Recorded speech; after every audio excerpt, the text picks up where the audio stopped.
திருவருள் டிவி நேயர்களுக்கு அன்பான வணக்கங்கள். என்றைக்காவது ஒரு நாள் நமக்கு நிம்மதி கிடைச்சிடாதா? நம்மளுடைய குடும்பம் சந்தோஷமா இருக்காதா? செல்வங்கள் பெருகாதா? பணம் காசு வராதா? கஷ்டங்கள் இல்லாம இருக்காதா அப்படின்னு நம்ம ஏங்கிய நாட்கள் எல்லாம் அதிகமாவே இருக்கும். அந்த ஏக்கங்கள் எல்லாத்துக்குமே விடை தெரியணும் அப்படின்ற ஒரு காரணத்துக்காக நம்ம என்ன பண்ணுவோம்?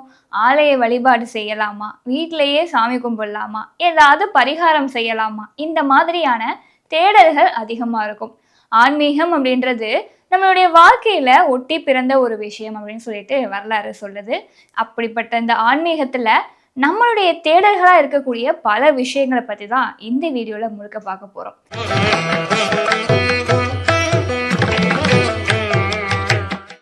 ஆன்மீகம் அப்படின்னு சொல்லி எடுத்துட்டாலே ஐயா கடவுளை அப்படின்னு சொல்லிட்டு நம்ம கஷ்டப்படும் போது கும்பிடுறத விட, நமக்கு தேவையான நேரத்துல கும்பிடுறத விட எப்பவுமே நினைச்சிட்டு இருக்கோங்க பாத்தீங்களா, அதுதான் ஆன்மீகம் அப்படின்னு சொல்லி சொல்றாங்க. இதுலயும் குறிப்பா பூஜை அறையில இந்த பொருட்கள்லாம் வைக்கலாம், இந்த பொருட்கள்லாம் வைக்க கூடாது, இந்த பொருட்களுக்கு இவ்வளோ விசேஷங்கள் இருக்கு அப்படின்னு சொல்லிட்டு சொல்லுவாங்க. அப்படிப்பட்ட பொருட்கள்ல, அதாவது இந்த பொருள்னு சொல்ல முடியாது, இது ஒரு ஆன்மீக இயந்திரம் அப்படின்னு சொல்லி சொல்லலாம்.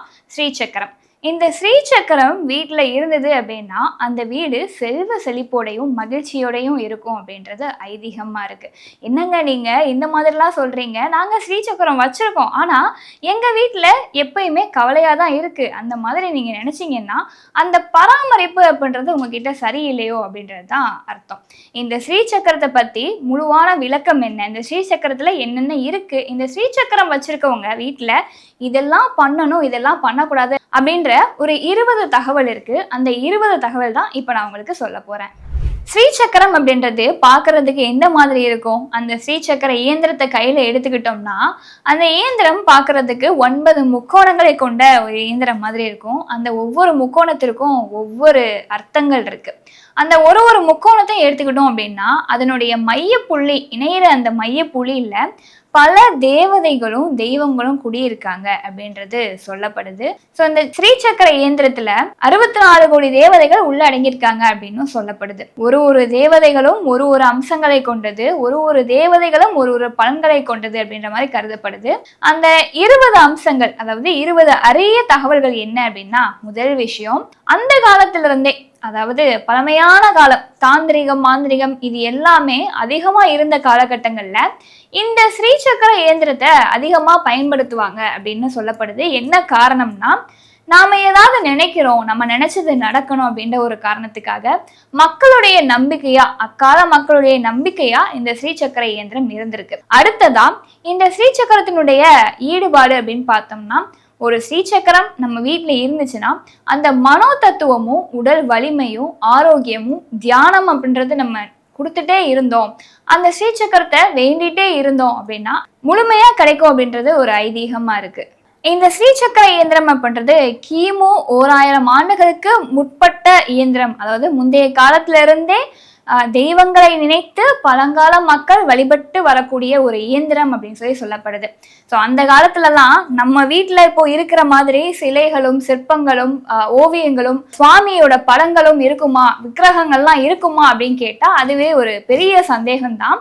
அந்த காலத்துல தெய்வத்தை நம்ம நினைக்கணும், தெய்வம் நம்ம கூடயே இருக்கணும் அப்படின்ற ஒரு காரணத்துக்காக இந்த இயந்திரத்தை அவங்க கையிலேயே வச்சுட்டு வந்திருக்காங்க.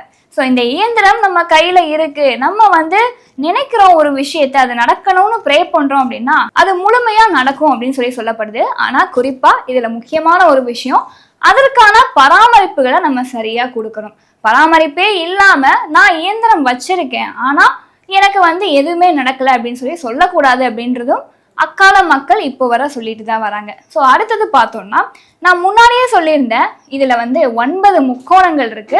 அந்த 9 முக்கோணங்களும், அதாவது ஒரு முக்கோணமா பிரித்து எடுக்கும் பொழுது அதுல இருக்கக்கூடிய மைய புள்ளியில தெய்வங்கள் குடியிருக்கு அப்படின்றது நான் சொல்லியிருந்தேன்.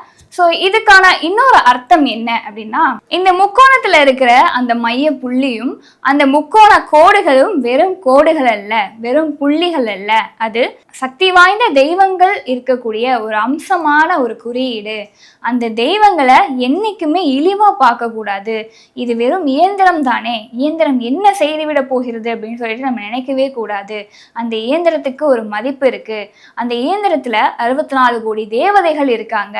அப்படிப்பட்ட அந்த 64 கோடி தேவதைகளை இந்த இயந்திரத்துல உள்புகுத்தியதே சக்தி வாய்ந்த தெய்வங்கள் தான் அப்படின்னு சொல்லப்படுது. இந்த ஸ்ரீ சக்கரத்தை பத்தின 5வது ஒரு அரிய வகையான தகவல் என்ன அப்படின்னா, நம்ம நிறைய படங்கள்ல பார்த்திருப்போம், கதைகள்ல கேட்டிருப்போம். பெண் தெய்வங்கள் அப்படின்னாலே ரொம்ப உக்கிரமான தெய்வங்கள். அவங்க கோவப்பட்டுட்டா வீடே தாங்காது, நாடே தாங்காது, இருக்கிற இடமே தாங்காது அப்படின்னு சொல்லி நிறைய செய்திகளும் நிறைய கதைகளும் கேள்விப்பட்டிருப்போம். அப்படி அந்த பெண் தெய்வங்களை நாம அமைதிப்படுத்தணும் அப்படின்னா சிவபெருமானே என்ன செஞ்சாராம், பார்வதி தேவி காளி அம்சம் எடுக்கும் பொழுது உக்கிரமானதை அமைதிப்படுத்துறதுக்காக உன்னுடைய கோபம் குறையணும் அப்படின்னா என்னுடைய நெஞ்சில நீ உன்னுடைய பாதத்தை வச்சுக்கோ, உன் கோபம் தீர்ற வரைக்கும் அது அப்படியே இருக்கட்டும் அப்படின்னு சொல்லி சொன்ன உடனேயுமே காளி தேவி அதாவது பார்வதி தேவி அதை செய்கிறாங்க. கொஞ்ச நேரத்திலேயே அவங்களுடைய கோபம் அப்படின்றது குறையுது. ஸோ இது மட்டும் இல்லாமல் இந்த மாதிரி பெண் தெய்வங்களுடைய கோபங்களும் வீட்டில் இருக்கக்கூடிய பெண்மணிகள் உக்கிரமாக கூடாது, கோவப்படக்கூடாது, அழுதுகிட்டே இருக்கக்கூடாது அப்படின்ற ஒரு காரணத்துக்காகவும் தான் இந்த இயந்திரம் முழுக்க முழுக்க வடிவமைக்கப்பட்டிருக்கு அப்படின்னு சொல்லப்படுது. ஸோ இந்த இயந்திரத்தை பொறுத்தவரை அகிலாண்டேஸ்வரியோட காமாட்சி தேவி அதாவது அகிலாண்டேஸ்வரி காமாட்சி தேவி அவதாரம் எடுத்தும்போது அவங்களுக்கு இருக்கக்கூடிய இந்த சக்தி இந்த இயந்திரத்துல இப்பவும் இருக்கு. ஸோ அதனால இதை நீங்க வீட்டுல வச்சிருந்தீங்க அப்படின்னா இந்த இயந்திரங்களை நம்ம சரியா பராமரிச்சு வழிபட்டுட்டு வந்தோம் அப்படின்னா வீட்டில் இருக்கக்கூடிய பெண்மணிகள் அழுகாம சிரிச்சுக்கிட்டே கோபப்படாம சாந்தமா இருப்பாங்க அப்படின்றதும் அக்கால மக்கள் கொண்ட ஒரு நம்பிக்கையா இருக்கு. அது மட்டும் இல்லாம இந்த முக்கோணங்கள் இருக்கு இல்லையா, இந்த முக்கோணங்கள் ஒரு கதையை சொல்லுது அப்படின்னு சொல்லி நான் சொல்லியிருந்தேன். அந்த ஒரு கதையும் என்னன்னா இந்த 64 கோடி தேவதைகளுடைய ஒரு சின்ன சின்ன கதைகளை தான் அதுல குறிப்பிட்டிருப்பாங்க. ஒரு புள்ளியுமே ஒரு கதைகள்னு சொல்லப்படுது. அந்த 64 கோடி தேவதைகளுடைய கதைகளை நீங்க தெரிஞ்சுக்கணும் அப்படின்னு விருப்பப்பட்டீங்கன்னா அந்த தேவதைகளுடைய கதையை திருவருள் டிவியில் அடுத்தடுத்த பதிவுலேருந்து நம்ம அதை பார்க்கலாம். ஸோ அடுத்த அரிய ஒரு தகவல் என்ன அப்படின்னா, இந்த கோடுகள் சாதாரணமான கோடுகள் இல்லை. அதே மாதிரி இந்த இயந்திரத்தில் இருக்கக்கூடிய அந்த சப்தம் அப்படின்றது வெறும் சாதாரண சப்தம் இல்லை, ஒளியும் கலந்தது. இந்த ஒளிக்கும் பவர் இருக்கு, அந்த ஒளிக்கும் பவர் இருக்கு. நீ எனக்கு ஒளி மாதிரி இருந்த அப்படின்னா நான் உனக்கு ஒளி மாதிரி காட்சி அளிப்பேன் அப்படின்றத உணர்த்துற விதமா இந்த இயந்திரம் இருக்கு அப்படின்றது சொல்லப்படுது. கீழ் நோக்கி 5 முக்கோண வடிவமும் மேல் நோக்கி 4 முக்கோண வடிவமும் பெற்றது தான் இந்த ஸ்ரீ சக்கர இயந்திரம், அதாவது ஸ்ரீ சக்கரம் அப்படின்னு சொல்லப்படுது. ஸோ இந்த ஸ்ரீ சக்கரத்தை ஸ்ரீ சக்கர ராஜம் அப்படின்னு சொல்லுவாங்க.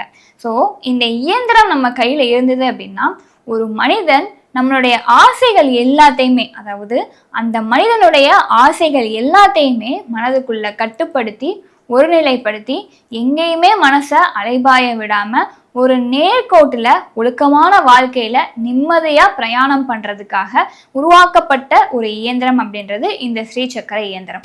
இந்த ஸ்ரீ சக்கரத்தை நம்ம முழுமையா மனசார நினைச்சு பூஜை செய்யும் போது லௌகீக சுகானுபவம் பெற்றது மட்டும் இல்லாம ஒருவருடைய வாழ்க்கையில இருக்கக்கூடிய இந்த விருப்பு வெறுப்பு ஆசை இது எல்லாத்தையுமே முற்றிலுமா துறந்து அவங்களுக்கு நல்ல வழி தெய்வங்கள் காமிக்கும் அப்படின்றது ஐதீகமா இருக்கு. ஸோ உங்க வீட்டுல ஸ்ரீ சக்கர இயந்திரம் இருந்தது அப்படின்னா அந்த ஸ்ரீசக்கர இயந்திரத்தை எப்படி பராமரிக்கணும், எப்படி பூஜை செய்யணும், அந்த ஸ்ரீசக்கரத்தினுடைய மகிமை என்ன அப்படின்றத பற்றி நீங்கள் இப்போ இந்த வீடியோ முழுக்க பார்த்துருப்பீங்க. இந்த ஸ்ரீசக்கரம் அப்படின்றது வீட்டில் மட்டும்தான் இருக்குமான்னு கேட்டால் கிடையாது. பல இடங்கள்ல இருக்கக்கூடிய பல கோவில்களில் ஸ்ரீசக்கரம் இருக்கு.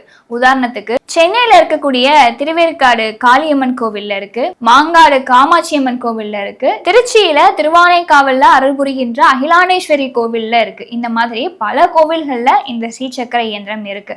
வீட்டில் தான் வைக்க முடியல அப்படின்னாலும் ஸ்ரீசக்கர இயந்திரம் இருக்கக்கூடிய கோவில்களுக்கு நீங்க சென்று வழிபட்டாலே போதும்.